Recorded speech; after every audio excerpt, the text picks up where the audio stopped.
Alright, today I've had a long day at the swap meet. I got distracted, people were distracting me, and I just couldn't get to all the cards. There are just so many cards to look at. Again, when you need every card, and then sometimes come home with the exact cards that you don't need. Anyway, we won't get into that. But I just get distraction because there's a lot of people that are asking me questions, hurry up and go to the next box and do this, do this, do this, and then I had to politely wait for other people to dig through the cards and sort of thing. Lots of cards. One guy who usually brings a lot of sports cards didn't bring them this time, and it was kind of an unfortunate event because it's usually a 2-day event, and everybody had to cram 2 days into one.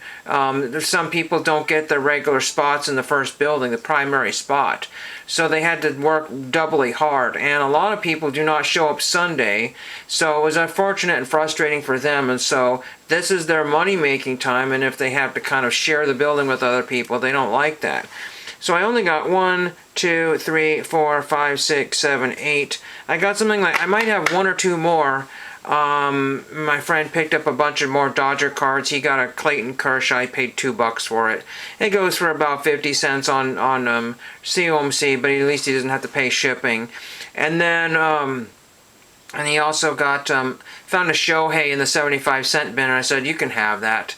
So that was very generous of me to give away a Shohei for 75 cents. So well, it wasn't my card to give away, but I said I found it, but you can have it. And he said, yes, I'll take that.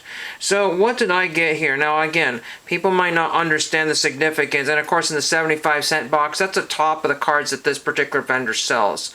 So they don't have anything higher, they don't have anything lower, and you get what you get. So you have to just pick and choose. And they can't always catch everything. But this time I got a Billy Muffet, sorry. I wasn't sure. I'm pretty sure I don't have that one. It's crease-free, 61 Topps there, and if you don't know, 61 Topps is kind of I won't say overprinted, but it's one of the ones that you see more often. So you don't want to pay more than you have to. But again, on COMC, that would be at least $1, maybe more, $2. Really don't know. They're not super prime examples, but that one displays super well, so that's nice, and the back isn't too bad on here. So that's really a relatively clean card with lots of shine on it here, so very, very well presented card for a whole $1. Then I haven't looked up any of these things here. Some of them, unfortunately, get corner damage when people put it in the penny sleeve. They get a little careless. This one says rookie card, but I don't know anybody cares about John Bramlett's rookie card. But the 67s are kind of, say, hard to find, but you normally just don't find those in a 75-cent box, and there was a ton of them.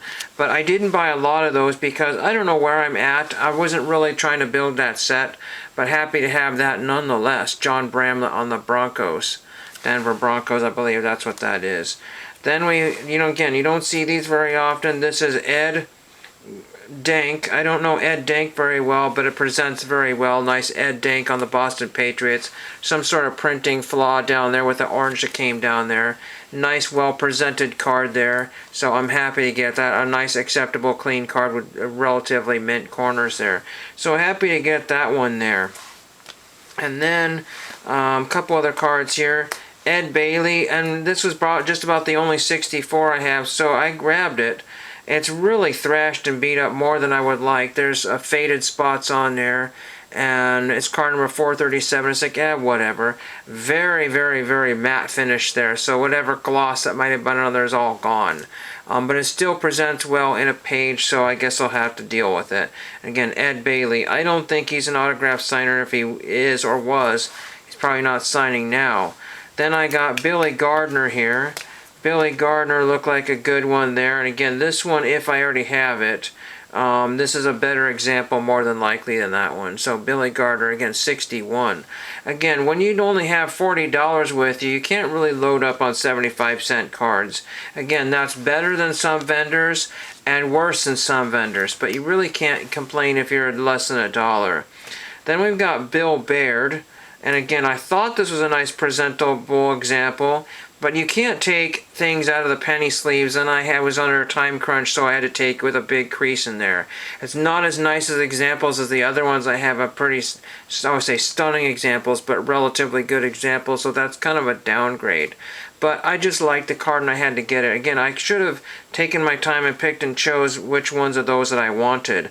I have a vinyl record which I left in the car. There was a guy that had an electronic music section, but unfortunately, again, with a lot of DJ stuff, it's relatively well worn, and most of it was $5. So again, you look at Discogs, and sometimes you can't find a price for it, and other times you see it right there, but you know, it could be a lot of stuff he had could be in the $1 and $2 range, and he's marked at $5, and maybe it's a $10 one, but it's $5. Then he had a lot of stuff that was marked 20 and so on and so forth, and I don't know where he figured out his prices, but that's where he probably got them from. Again, a lot of stuff he has is very condition sensitive, and a lot of people are not paying those big bucks, but because he has volume, he has people that, you know, pay hundreds of dollars for a few, you know. There's a guy that stacks up a pile of $5 ones, and, you know, usually, and so he could have 50, you know, 40 or 50, you know, at $5 a piece. That's a lot, but we've got two more here. We got Al or Red Worthington. I'm not sure if he's still alive. I don't remember. I didn't have this card. I thought I did, and I said, oh shoot, I'm just going to get this because that's going to be a better example. Again, there's a crease right here, but this Al or Red Worthington, I think he was a recent signer. Let's just do a quick little thing here and look up Mr. Al Worthington and see if he's still alive here. I've gotten his autograph before. Again, this was 75 cents for a 57 tops here. I'm trying to figure out why we're not opening here. Okay, so we're going to go to here. Let's look up Al Worthington, and he's in his 90s. If he Al, oh sorry, I can't get it here.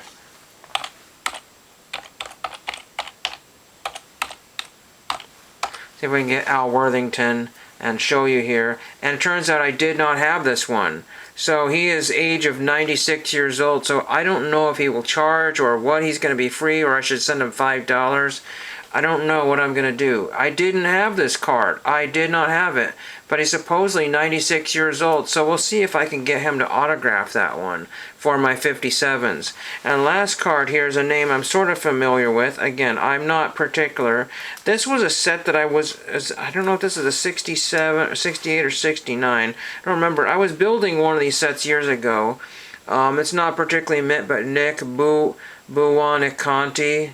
I'm not exactly how you say that. He's got a red uniform on a Dolphins, so I don't know if that's really what he is, or they've changed the colors. They're red on red. So if you look at it just wrong, it looks like his head is floating, kind of. There's the back of it. Somebody really rubbed with a coin on there. Really roached it with a coin. But again, you can't really take things out of the penny and hard sleeves when you're there. You can if you have time. And I did have a little bit time later, and I kind of apologized to the guy. I said, you know, it's just kind of difficult, you know, because the other person I was with kind of left me for a few minutes here. Some people just need a lot of attention, and are trying to do the best that I can. And I would have probably doubled or tripled the amount of cards I bought. But again, I was there to also kind of make a few bucks, and I only made $7. So really not where it's at, but it paid for my cards there, you know. So my cards were technically free, or I guess I could say my tacos from the taco vendor were free. They were really good, and they're not, you know, super big or fattening, so you don't get a lot for your $5, but it's well worth it, and they only charge $1 for the sodas, and I didn't really need one. So it was a fun event, and I got a few cards there. But again, you've got to dig far and wide. The next month, there's a guy that's going to be bringing more vintage cards, more basketball.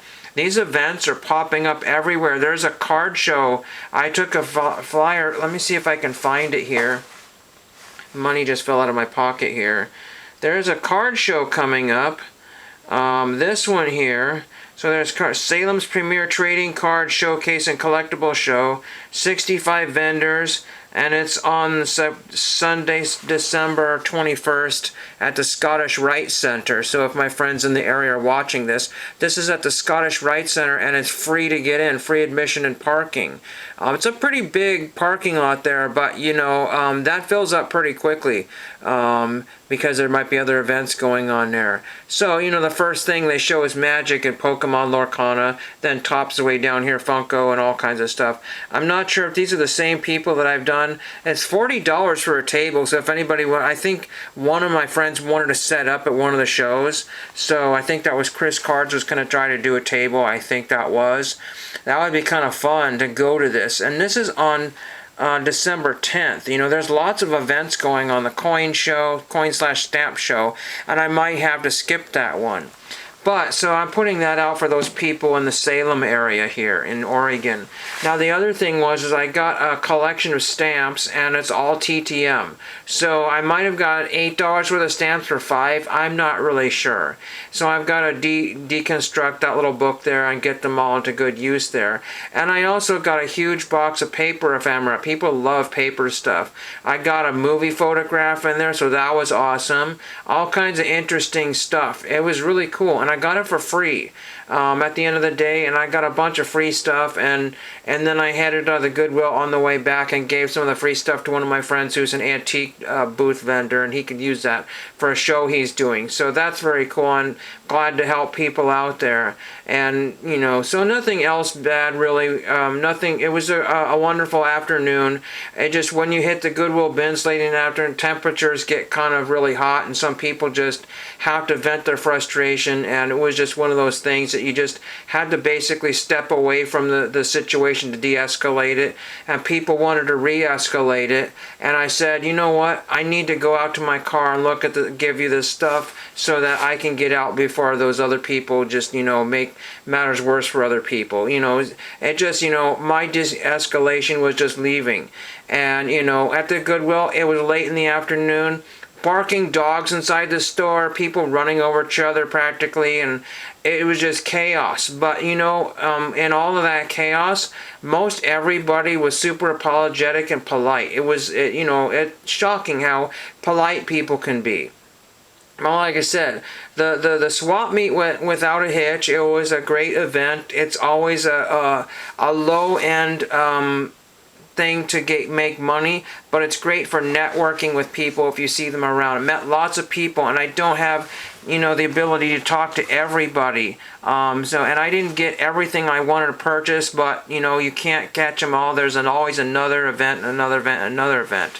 Cards have finally hit the West Coast. It only took 30 years, 25 to 30 years for cards to come back to the West Coast, and I'm glad they have, because now I can start picking up these cards at half of 100. You know what I mean?